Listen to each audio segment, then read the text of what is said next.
Hi, my name is Kojo Amu, and I'm a training management consultant. I've been a training and change management consultant for over 20 years, and my journey has been progressive, mainly in oil and gas, but also in local government and a number of other industries like pharmaceuticals, etc. So it's a pleasure to have you on board today, and we're going to be looking at Dynamics 365 sales. But first, we'll explore all the other good things that Dynamics has. So I mentioned today we're going to be focusing on the sales element. Okay, so in the appendix, you would look at the deck in the appendix because it shows you how to download a trial or how to access a trial, and you could join with me and have a play. It has custom data that's already set up that you can use so you can have a feel and a play and not feel like you're breaking anything. So the first thing I want to talk about here is the sales life cycle. So every sales process has a life cycle. I work for a charity, and even that is a has a sales life cycle, because what we tend to do is we want people to be aware of different campaigns, and we want people to support different campaigns, and we may do presentations in terms of luring potential givers, so that they can give towards a particular charitable campaign. In the process, we may engage them, send them emails, make phone calls, book appointments with them, and so on and so forth. So in a typical sales cycle, you have me trying to reach out to a potential prospect. Maybe they've expressed a need for a particular product. Maybe it's a product to deal with. Let's say, for instance, I'm a company that I have a large base, and I want somebody to do maintenance on my water fountains. So that's a typical example. So there may be a company out there that services water fountains, and I may want to engage them. Now, as a water fountain company, I'll be looking for clients that potentially have water fountains that I can service. So the prospect is engaging that person. That's the first stage, and understanding what their business need is. And once I engage the prospect, who then becomes a lead, I will then try to qualify that lead. And what does that mean? That's the next stage, and that simply means that I have to establish what their business need is, when they want it, how much they want to spend, and things like that. And then it will move to the develop stage once the lead is qualified, and that lead then becomes an opportunity, and that opportunity just simply means there's potentially business out of this. And so I have to develop a proposal, identify who the stakeholders are, identify what the complexities of the business need are. And then it will move to the propose stage, where I've got clarity about what the business need is, what the pain points are, how am I going to meet that need, and I develop a proposal with my internal sales team and subject matter experts, and I put that proposal together for the stakeholders who will have to sign it off before I could move to closure. Now, obviously, in the proposal, I'll have a quote. Once that's been approved, then I will then close the cycle and raise an order, and the client will pay me based on the terms of the order. So these are the stages I want you to be aware of, the 5 stages: prospect, qualify, develop, propose, and close. And in each one of these stages, we have what we call records. And I want you to understand the records. And I also want you to understand the requirements in each of these stages, because for each record, there is a requirement. So let's start off with just talking about the records. So in the prospect stage, I go to a fair. Let's say I go to a conference or a fair, or I do a web campaign, and people come to my site and submit their details because they're interested in the service or the product, then I collect their details. If it's at a fair, I'll connect their business cards. I'll come back to the office and I'll put their details in a database, which is Dynamics 365 Sales. I'll go to the screen, fill out the form, all my contact details. Maybe I've had a really nice conversation with them. I'll update that in the contact record and the contact details. I'll do the same if it's a new company. We're not working with them at the moment. I will add their details into the accounts table, and that's a record. So I may have several or hundreds of companies that I work with. Well, all those companies will be in the accounts table. So that's our contacts and our accounts in the prospect stage. I hope that makes sense. So essentially, if you think of accounts, just think of a company that you may potentially do business with. If you think of a contact, just think of a person that is representing that company that you have to engage with.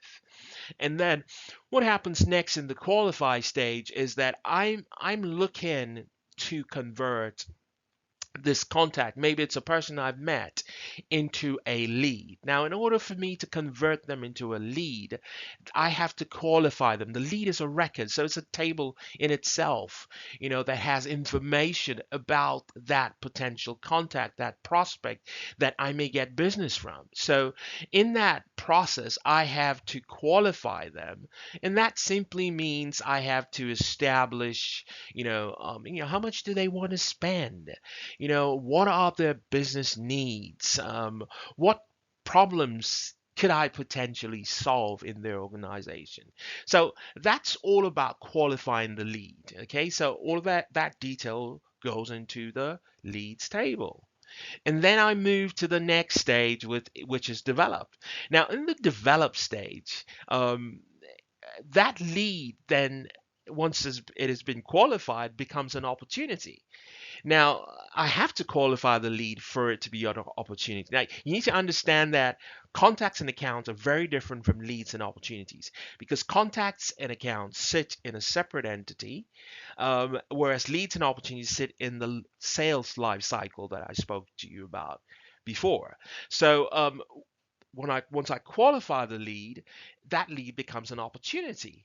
Now, obviously, once they become an opportunity, then the sales cycle has begun, and then I have to hopefully convert that opportunity into business.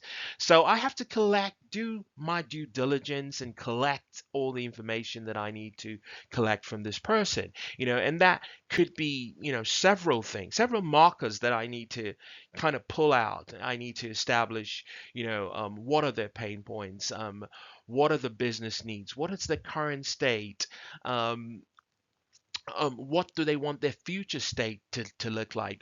What services or products can I offer to solve their problem? So I have to establish who the competitors are, who my business stakeholders are, and it helps me to move that opportunity into the next phase, which is not the develop phase, but a propose phase. At that point, I'm pretty clear about the client. I'm pretty clear about their needs. I'm pretty clear about options that I'll provide to solve the problem. And I put that together in a proposal, which will include a quote, maybe a quote for our services or our products.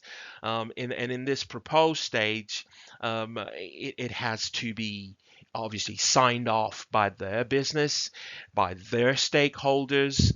And once it has been signed off, then I can convert that quote to an order before actually closing the sales life cycle. So I hope you understand how, these records, the contact sits in a table with all these records, the account sits in a table with all the records, and so does the leads and the opportunities and the quotes and the orders. They all sit in different tables. But I can pull up, a query and say, can you show me all the orders that Janet has raised in the last month?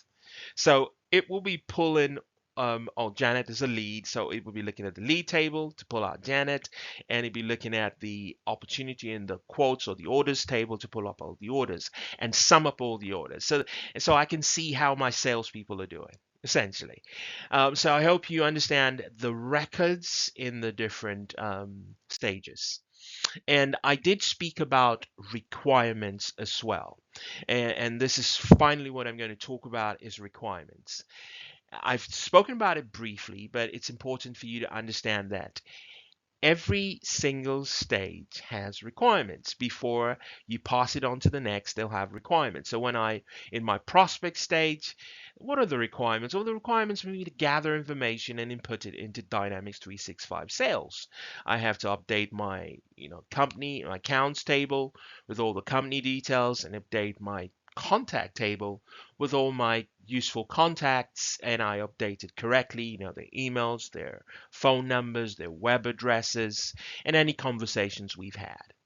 Now you would notice also there's a line running at the bottom called timeline, and this is the beauty of Dynamics 365. The beauty is that every time I have an engagement, I can add it to my timeline. So maybe I have a conversation with that contact. Maybe I'll send them an email. Maybe I have set up an appointment with them. Maybe I've got some useful documents that I've sent to them.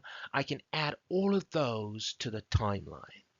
So they all get attached to these different records. And I can say, can you show me all the phone calls that I've made to Janet?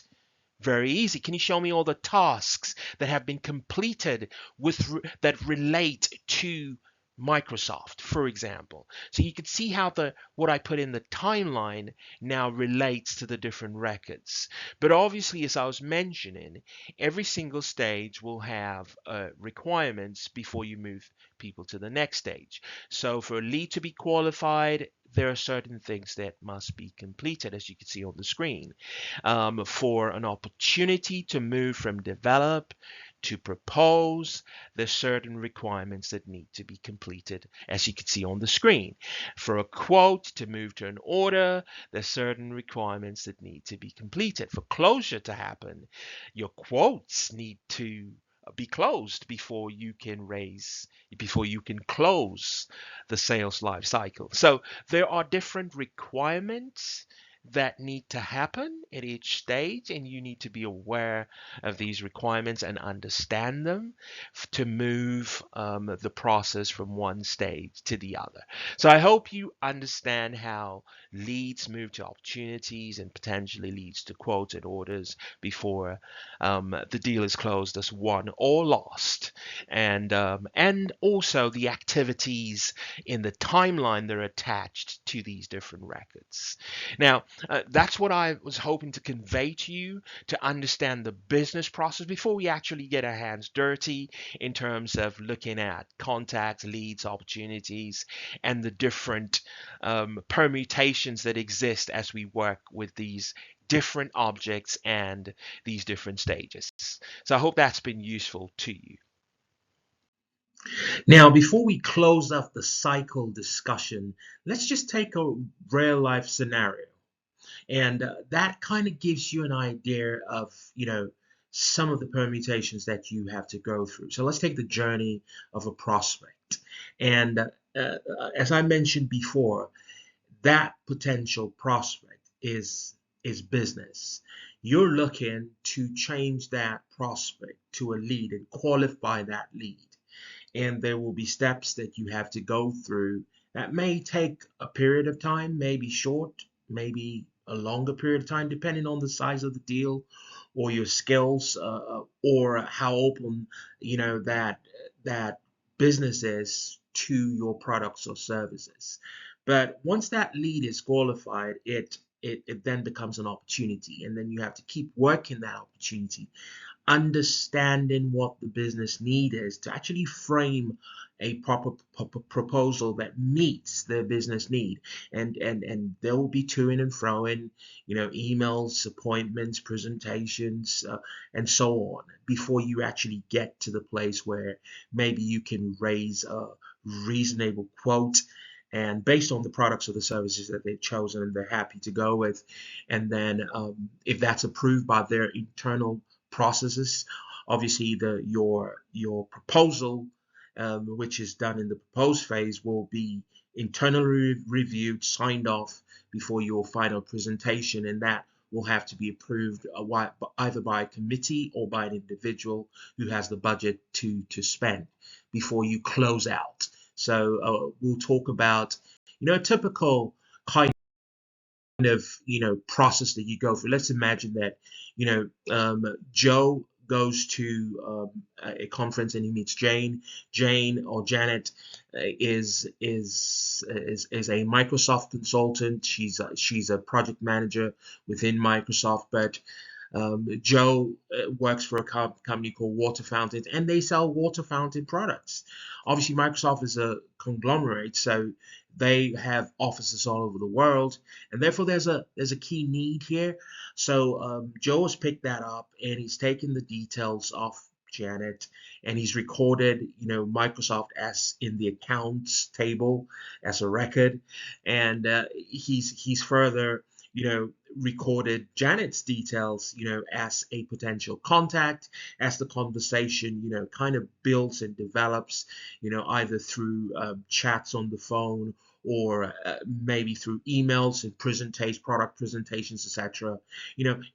It's about building a relationship, and as that relationship builds, Joe will get to the point where he can actually qualify Janet as a lead, or somebody else in the organization maybe that holds the budget as a lead, and then begin to work that lead and understand the business problems and understand what needs need to be met, and therefore craft a solution that meets that particular need. So it sometimes takes a while, but it will go through these different, kind of stages, from the point at which they're prospected to the point at which they're qualified, and then they begin to develop the proposal, and then it moves to propose. Now, obviously, as the opportunity moves forward, um, you then work through the different criteria set by your company in order to develop that proposal. There will be criteria set, and in order to get to propose phase, in terms of working with the sales team, with subject matter experts, before you can finally close that particular deal and make a presentation, to the key stakeholders in Janet's company, before you could potentially win the deal and raise an order and issue an invoice based on the terms that both parties have agreed. So kind of like it moves through these stages, but there are loads of work that Dynamics will manage as it moves through these different stages. And there's an AI element to it, where Dynamic helps you to sequence the order in which you fulfill these different criteria and move from one stage to the other. And these are some of the things that we're going to look at. So it's going to be very exciting, and I hope you're excited as I am.